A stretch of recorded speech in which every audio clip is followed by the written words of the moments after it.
Hey, it's me, Dee. So, I have cancer. I found out 2 months ago while my husband was visiting me at school for Valentine's weekend. He found a lump. This was followed by, the doctor's visit, the ultrasound, the biopsy, the phone call, and eventually the surgery, where they chopped off both my breasticles and all of my lymph nodes from my right armpit. When I was told I have cancer, I think I went into automatic fight mode.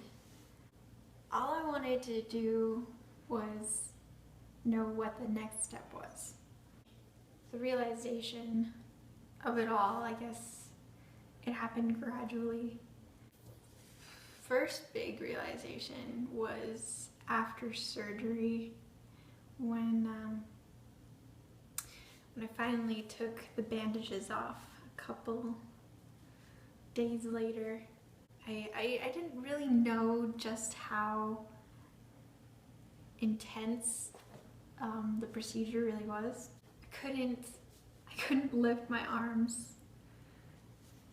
I couldn't dress myself. I couldn't feel my chest. It had no sensation.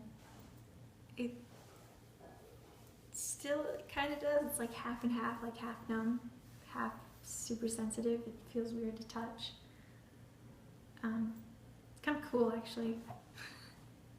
But that part didn't last long. When I recovered a little more, I got range of motion back. Me and my husband went on a road trip to the Redwoods in North Cali. If you just sit and listen, you can literally hear the trees, and they roar, very low, like roar. It's pretty cool. The whole trip was an awesome experience. I saw so many things that I've never seen before. As I got closer to my chemo date, I started to get cold feet. I had this gut feeling or fear that I just didn't need to do it. That, they cut it all out in surgery. Why am I doing this? Of course, the doctors tell you why. That one cell that just can float somewhere else and multiply. And then you have a, much worse problem. I wasn't prepared. I mean, everyone told me it was like having the flu for a couple of days. Or they give you a list of all the symptoms, and they say that your body is against you. And it is. Your body is against you, but in every way that you would not expect. I felt like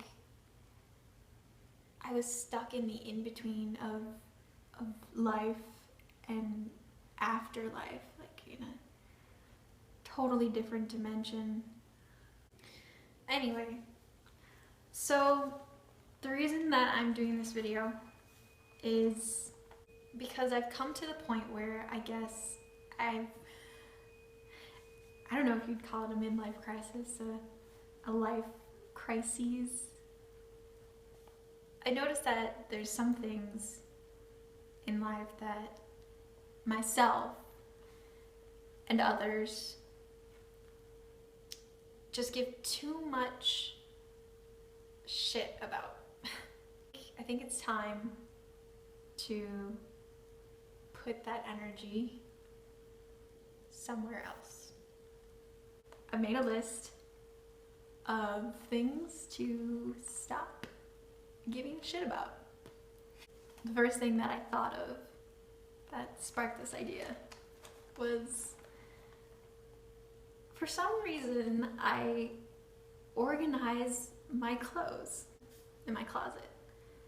And I just thought to myself, what a waste of time. What's the point of having them organized? I'm just gonna, find the shirt I want and put it on. Making the bed. For some odd reason, we make our bed after we sleep in it. You're just gonna sleep in it again a couple hours later. So number 3, I personally have been doing this for a good time.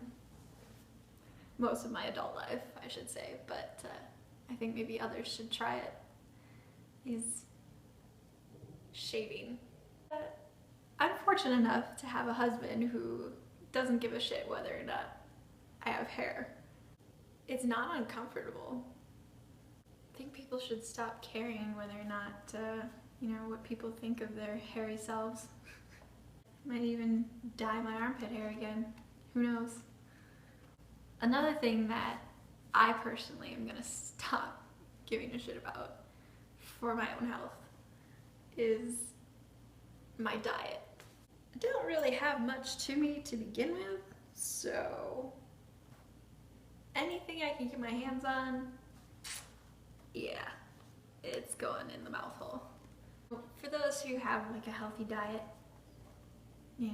gluten-free, no grains, no sugar, no red meat, I'm all for that. But every once in a while, if your body's craving something, maybe you should listen to it. Of course, my body craves soda every once in a while, and if you crave that little pint of ice cream or a little bit of chocolate, I don't see why you can't cave in just once. When I first moved in here, we had a little spider, well, not a little spider, it was a very big spider, present himself to us, and usually I shuffle him out the door kind of thing, but he kind of got away from us, and I haven't seen him since. I'm really hoping that I didn't swallow him in my sleep. Maybe spiders aren't bad roommates. I think maybe people should stop giving a shit whether or not there's a spider in the corner. That and they kill mosquitoes.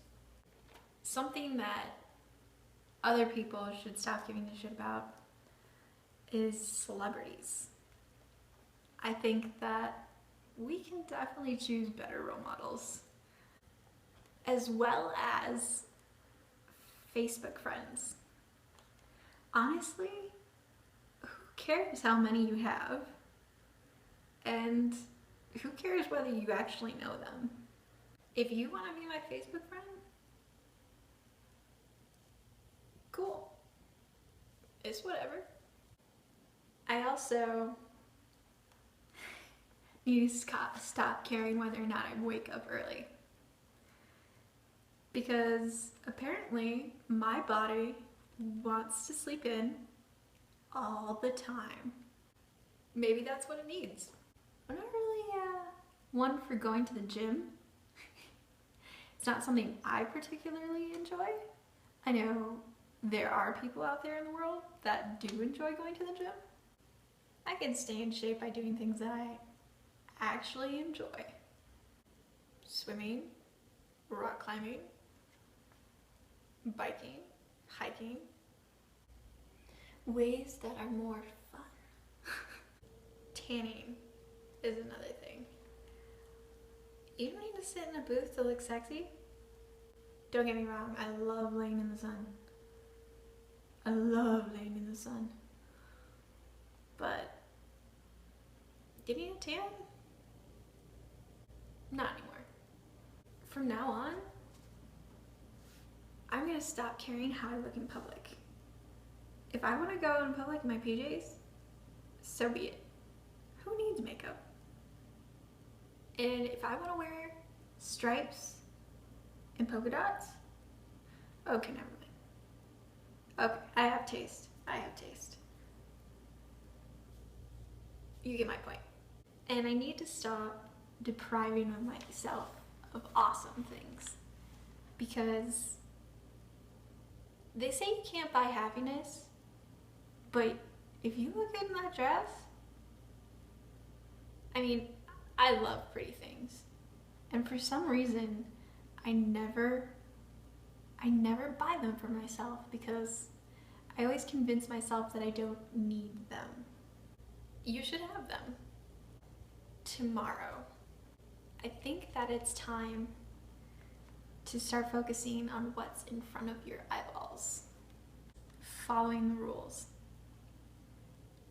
I have been a good little girl for far too long. I think it's time to start breaking the rules. Just once. Cleaning. No one cares if my place is spotless. I also need to stop